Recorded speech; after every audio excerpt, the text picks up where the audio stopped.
everyone, RogueGold here, welcome back to The Division 2. And today, the 2025 Halloween event has arrived to the game. And the title of this video is not clickbait, this is the largest seasonal event The Division 2 has ever had. If it was not evident by these wicked decorations that you're seeing in the background at the White House, the team has gone all out this year. So, this event begins today, October 21st, and it runs for 3 weeks until November 11th. And in this video, we're going to cover all of the content, activities, rewards as concisely as I can. Timestamps for each of those sections will be down in the description below, but let's waste no time here. If you enjoy this one and you want to stay tuned for all of my upcoming coverage on The Division 2, then be sure to subscribe. Huge shout out and thank you to our channel members for your ongoing support of the channel. Your guys' ongoing generosity truly means more than you know. Thank you so much. But without further ado, let's go. So, the first thing that you may notice upon logging into the new update is that there is a new haunted theme playing for the main menu. It's pretty sick. Check it out.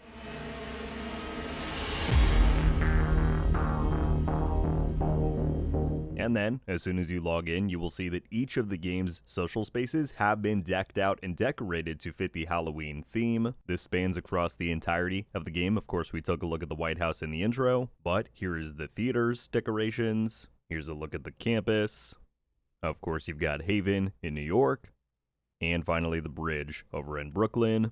Obviously, these things do not have any impact on the gameplay or anything like that, but this is the kind of investment into these core seasonal events that I wished we would get all the way back in the days of The Division 1. Obviously, it's been a long time since then, but I think it's really cool to finally see stuff like this. Alright, next up, let's get to the heart of this year's event, the Houndsman Hunt. This is one of, if not the first true, limited time open world activities we've gotten for an event like this. Again, quite exciting. Here's how it works. While this event is live, as you explore the open world of DC, you have a chance to come across one of these miniature warhounds. There are 5 of these unique warhounds in total, those being Heidi, Harvey, Heather, Harrison, and Hugo, and each of them is equipped with a different defensive measure. Those include, one has a higher than normal damage mitigation, one can pop invisibility clouds for short periods of time, one has immune bubbles that will pop up, one leaves purple flame trails in its wake, and one of them has enhanced speed. So, since this event went live, it has been discovered that these warhounds essentially have taken the role of the loot goblin for the Halloween event, and I mean that in 2 different ways. For one, they spawn where he does, meaning that the usual spawn locations you may use to farm the loot goblin are valid here during the event. For anyone who has not done that before,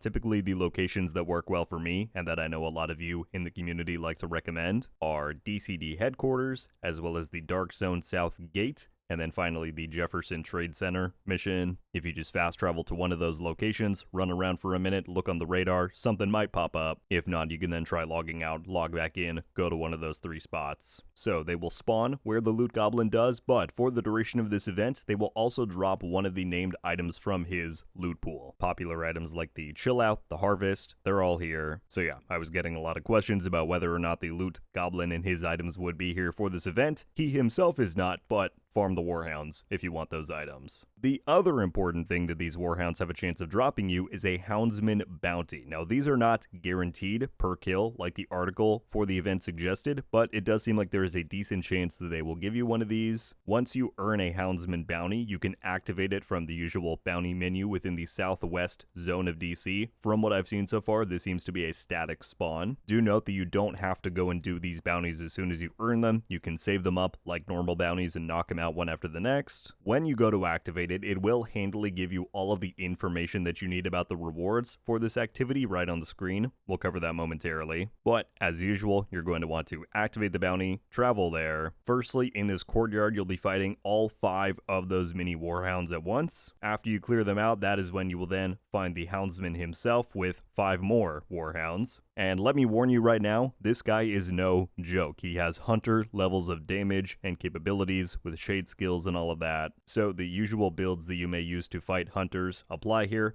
If you want to know what I used, this is it. Of course, under normal circumstances, I would get shredded with this, but I was using the Zealot active modifier that this season offers you to pop it, face tank him, got him down without even breaking a sweat. It's certainly not the most engaging gameplay experience ever, but it definitely works. If you don't want to go that route, I know a lot of people like protection from elites against hunters. I'm sure there are plenty of other good picks too. It is important to note that the event article clarified that rewards for these Houndsman bounties should remain consistent across all difficulties. The actual loot drops that you get on the ground may be worse, but if you want to lower the difficulty for this to even normal just to fight this guy, the cash rewards should remain consistent. On that note, if you do successfully take down the Houndsman, you earn 1 Houndsman cash and 1 event cash, and the rewards here are very important. The event caches seem to be just standard items, right? Nothing too crazy, but these Houndsman caches are your only way to earn the Houndsman's outfit via gameplay. Here is a better lit and like a full view of it. It definitely looks quite cool, but as the bounty description outlines in game, these Houndsman caches will only award the cosmetic pieces for this outfit for the first week of the event. So after week 1, which ends on October 28th, the Houndsman outfit will move to the store. That is except for his mask, which will continue dropping from these caches throughout the duration of the event. So to emphasize, if you don't want to have to pay for this outfit, be sure to log in and get it before October 28th. Here is a comparison of the two cache types. You will see that after week 1,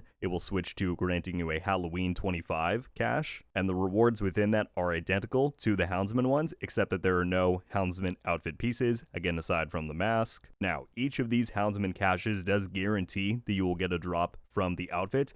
There are 5 pieces in total, meaning you only need to complete 5 of these bounties before October 28th to complete the set. One tip I can offer is that whenever you do tackle one of these bounties, be sure to check afterwards in case the game has given you another one to activate. It seems as though the Warhound kills within the bounty itself do have a chance to give you another one. And then to cap this section off, again, even though the rewards for this are going to switch on October 28th, the activity itself will remain available and consistent for the duration of the Halloween event. This activity also seems to be the only way to claim the new Bat Skill VFX mod for the drone, so it seems like it's going to remain worth grinding even after week 1. Alright, next let's talk about the project chain, something that many of you should be much more familiar with for these seasonal events. This year's Halloween event will have a project chain on top of all of the new stuff. However, it is not going to begin until week 2 of the event. So, as shown on screen, starting on October 28th, the project chain will begin. These will include the usual quick daily activities to go do, with 7 days and objectives in total, awarding you named item caches, optimization materials, exotic components, and more. There are 2 key rewards from this though. For one, going through these projects will award you the pieces for the Sinister Shade outfit. This is the more vampire and masquerade outfit that the devs had teased. And then the final day's project awards you the new named weapon for this event, which is called the Quick Step. It's an M1911 pistol. Its talent is quite unique. It has a lot of the community excited. Here it is. It's called Sport Mode. You get plus 20% movement speed. This bonus does not stack with other movement speed increases. It also requires you, of course, to have the pistol in hand. But yeah, what is essentially a permanent, quote-unquote, 20% movement speed buff is wild, especially for content like PvP, people who do speed runs. We've certainly come a long way from the days of the devs having to remove movement speed from the Banshee set in the Division 1 due to the game not being able to render fast enough. But yeah, point is, the project chain looks to be quite lucrative itself. It is worth noting though that you can also acquire the Quick Step pistol from the Warhound drops, as well as the Houndsman and Halloween event caches, as we covered in the prior section. Next, I wanted to let you know that there are 2 new exclusive store bundles that have launched alongside the Halloween event. Firstly, we have the Under Wraps bundle. Now, this actually came out last week. I'm working on my character right now. This is themed around the Halloween event, though. As you can see, it's only going to last until the beginning of week 3 for the event. But as of the event's launch today, we got 2 more. If we scroll all the way down here, there is a Spooky Skills bundle with 3 new skill VFX.